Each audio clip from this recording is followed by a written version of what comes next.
If it wasn't for the nymphs, the array of naked females, the Voynich manuscript would be just a weird herbal in a strange script. As we encounter the manuscript, turning page by page, the first 100 or so pages are uneventful. The astrological pages are strange, but not unexpected. But then we encounter the nymphs. We encounter them in zodiacal maps, where each nymph appears to be attached to a star. And then we find them in the so-called balneological section, bathing, groups of nymphs in pools, and nymphs occupied with strange piping. They're one of the unique features of the manuscript, one of the things that makes it such a curiosity. I take it that they are nymphs, water nymphs. There are many readers of the manuscript who suppose them to be real women, who for some reason are depicted bathing together. But then there's no explanation for why they appear in the zodiac attached to stars. Much depends upon how you contextualise the manuscript. Some people, for example, see it as a herbal manual for women's diseases or a gynecological or obstetric text. But these women are all rosy-cheeked. There are no depictions of any disease in the Voynich manuscript, least of all women's diseases. The round bellies of some of the nymphs are typical of medieval cartoonish conventions rather than depictions of pregnancy. There is nothing obviously and unmistakably gynecological. Rather, we see youngish, healthy women bathing and frolicking when they are not among the stars of the constellations of the zodiac. Who are these women? What are they doing? These are among the most perplexing questions of the manuscript. They are not incidental to the manuscript. They are intrinsic questions. The sections with the nymphs is in the very centre of the work, and indeed in the original set out it's likely that the middle pages were a feature spread of naked nymphs. Clearly these are bathing scenes. The so-called balneological section appears to concern therapeutic bathing. But what of the bizarre hydrology, the pipes and organic forms with which these women are involved? There are other balneological texts in the Middle Ages, but the Voynich manuscript seems to bear no relation to them at all. The document needs to be considered in its context, and more particularly in its landscape. I've argued elsewhere that it is a work circa 1430s from the Sud Tyrol, the alpine regions of eastern northern Italy. The geographical context is the Dolomites and the ancient herbal tradition of that area. Let's take that for granted. It is in fact not an outlandish view, or at least not controversial, and a solid body of opinion more or less agrees 1430s alpine northern Italy. Now, one of the things explained by placing the work in this context and in that particular landscape is the nymphs. We find that this region, the Dolomites, has a landscape of rivers and springs and waterfalls populated by water nymphs, according to traditions extending back to Roman times or before. Very likely the landscape was populated by nature spirits of sundry sorts in Celtic and Etruscan times. The Romans settled the Sud Tyrol in the 1st century BC. They were enthusiastic about the baths and springs in the region and the mineral waters, but as elsewhere they imported their own mythology, which of course was essentially Greek. For the Romans, water places were the homes of Aquaines, female water nymphs who required respect and propitiation. We hardly need to underline the absolute importance of water sources to human survival.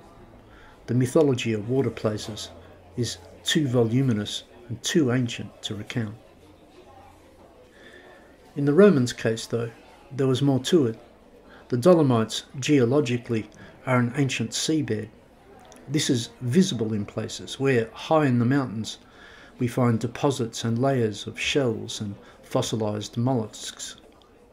The Romans therefore made the region sacred to Neptune, Poseidon, and the main Roman town was called Trento, a reference to the trident of the sea god. 3 conspicuous peaks in the Dolomites visible from there were taken as marks of Neptune's trident. Accordingly, this landscape was not only populated with freshwater mountain nymphs, but nymphs of the sea. This Roman legacy persisted, just as did the vulgar Latin spoken by the Roman settlers. Today we find the Ladin people there who speak a remnant of the Latin language and have a rich mythology of Germanic myths blended with ancient Roman elements.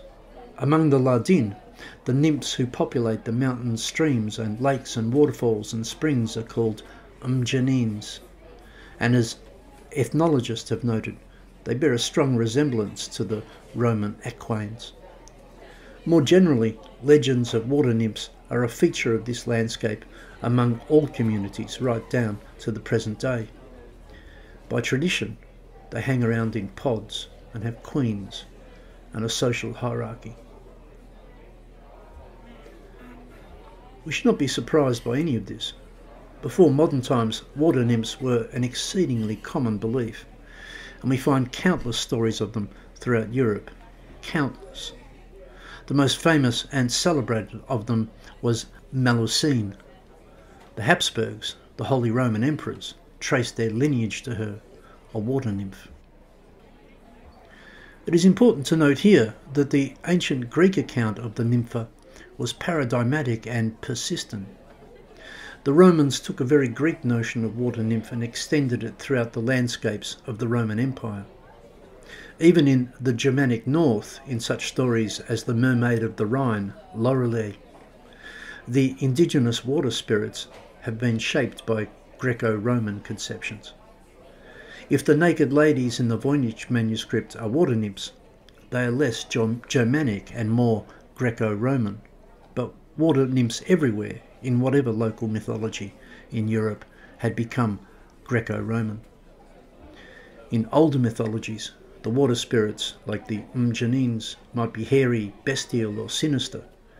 In the Greco-Roman format, they become instead friendly and frolicsome. The most famous nymph of the Südtirol was the nymph or the mermaid of Lake Carezza. Her legend is instructive, so I'll recount it and discuss it here. I think it will help to understand the depiction of water nymphs in the Voynich manuscript. Lake Carezza is regarded as magical because A, it changes colour, and B, its water level goes up and down unpredictably. This is why it is said to be the home of a water nymph. The behaviour of the lake is her work. One day, a wizard came to the lake and saw her bathing and fell in love with her. He tried all his magic to capture her, but she eluded him. He therefore asked a witch for advice. She told him to collect gemstones from mountain peaks surrounding Lake Carezza and to string them together and cast them as a rainbow over the lake.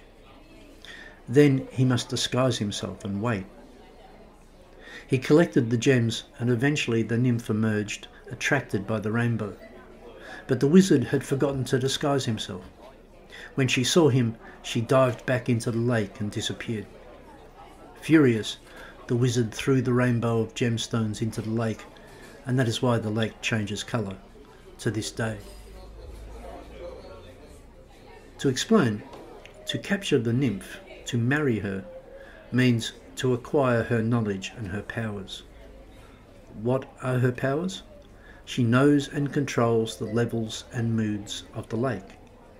This is what the water nymphs, the Aquaines, the Mjanines, the nymphs as the Germans call them, this is what they do. They control and preside over the hydrology of the mountains. There is the rainwater, but also the subterranean waters, the mineralised spring waters that emerge from the mountains. In the story, the essence of the surrounding mountains is the rainbow of gemstones thrown into the mineralised waters of Lake Carezza. Light upon the minerals and metals in the water cause it to change colour. The magic of this is the knowledge of the nymphs. So there is a certain body of nymph lore about these matters. Often the nymph of Cereza is described as a mermaid far inland, high in the mountains, a telling persistence of the Roman attribution of Neptune to that region. These are mountains ruled by Neptune, an old seabed, and these are mermaids. There are some common themes in nymph tales as we find them in Greek myth to Roman superstition, and legends from across Europe. Again, it's a very extensive folklore. Almost every significant body of water or water feature in Europe had or still has a local water nymph. So there is a lot of local variation, but there are common features, if only because of the penetration of Greco-Roman mythology into the European landscape. Typically, the nympha can shapeshift into the forms of creatures who come to drink at their lake or stream. To flee, they become fish and swim away. They are particularly localised in folklore and in their reputed habits.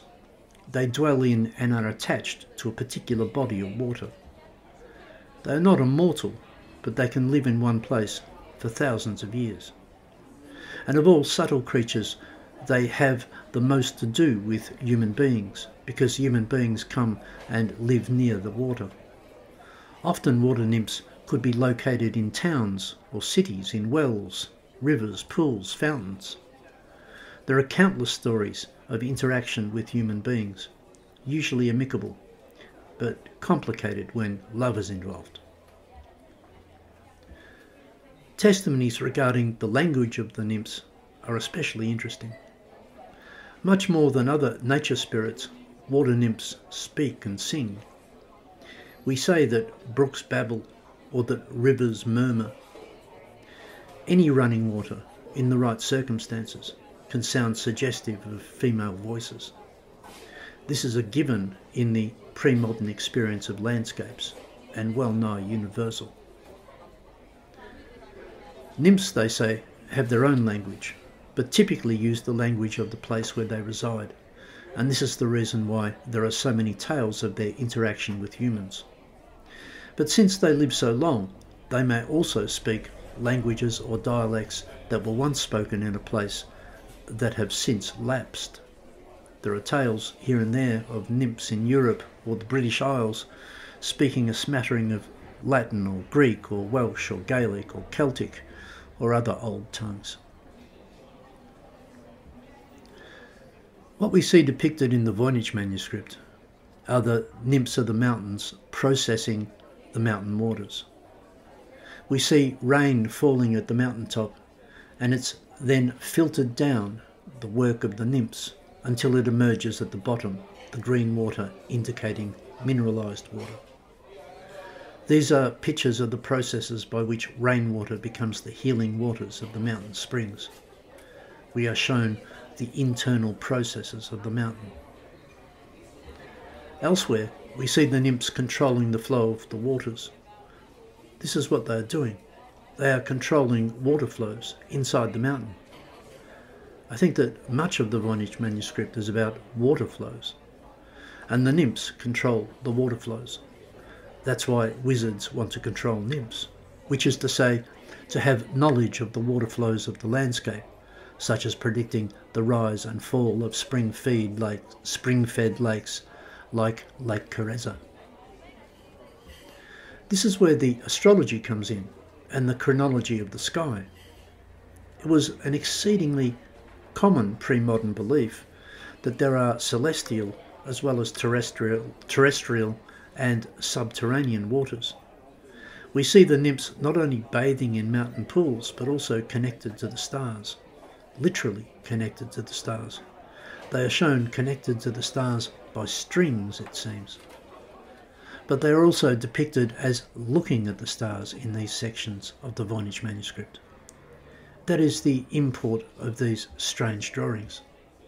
The nymphs we find are star watchers. They control the rise and fall of the waters in accord with celestial cycles. Many of the astrological or cosmological charts in the manuscript are routinely misunderstood and misinterpreted.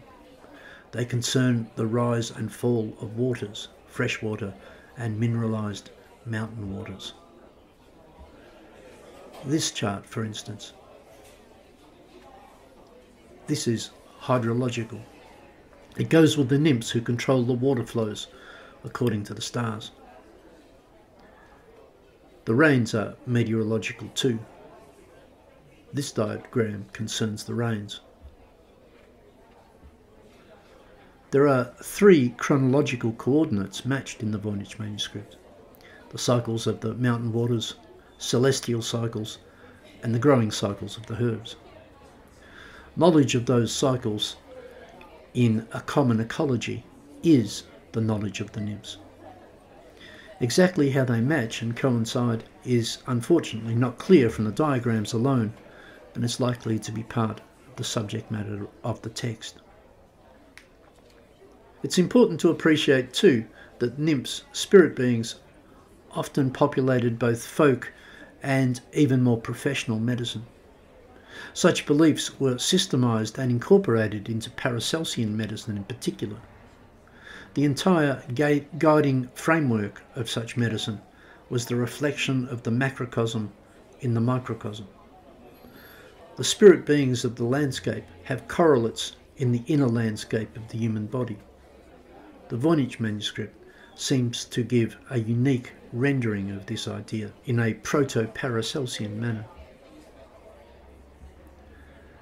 The background of the medicine in the Voynich, anyway, seems like a folk tradition informed by Hippocratic medicine, such as we find in Hippocrates' treatise on wind and water, an essentially environmental medicine. The Voynich manuscript isn't explicitly humoral or Galenic. In a modern context, we would say vitalism and the aptly named terrain theory. The nymphs alone tell us that we are not in the company of any of the champions of modern science, such as Leonardo or Roger Bacon. If we just had the herbs or the astrological sections, we would have a different view of it. The mystery of the Voynich manuscript is, to a great extent, the mystery of its nymphs. Some try to find ways around this. They suggest the nymphs are just there to distract us, medieval eye candy, and we ought not dwell on them for too long. It's true that the nymphs are confined to a discrete section of the work. It might be a separate composition. Even if that is so, it has been placed centrally in the compendium, and it takes the paranoid worldview of the cryptologist to think that their purpose is just to lead us astray. I'm inclined to think they're central because they're central. I have suggested, only half seriously, that the cryptic language of the work, the mystery of mysteries, might be considered the language of the nymphs. In that case, the work boasts that some wizard has learnt their ways. The conspicuous depiction of the nymphs and the rainbows on several pages might remind us of the story of the wizard of Lake Carezza, which story, as it's now packaged for the tourists, is a residual of a folklore once much deeper and more extensive. The language is certainly confounding. It's a bit like a natural language, but very much not. It shows systematic construction, but is not any known type of code. Several authorities have voiced the opinion that it might be a constructed language, an artificial language of the author's own devising. It was not until the 20th century that Tolkien invented a convincing language of the elves. Perhaps what we have here is some attempt at a language of the mountain nymphs. We know of several invented languages in the Middle Ages, but none so developed. Hildegard of Bingen's language of angels consisted of only a bare vocabulary. If Voynichese is an invented language, it is far ahead of its time. But then, a whole book written in a cipher is unprecedented too. There is no way of avoiding it. The Voynich is, in one way or another, remarkable and unaccountable in its time period. What extraordinary deviation from the expected are we willing to entertain? Why not a constructed language? Not a universal constructed language like Esperanto. That would be an entirely different idea. But it could well be that what we have is a language invented for some other purpose, some specific purpose. We have a strange text in a book populated by strange nymphs. I do suggest that the language and the nymphs are connected.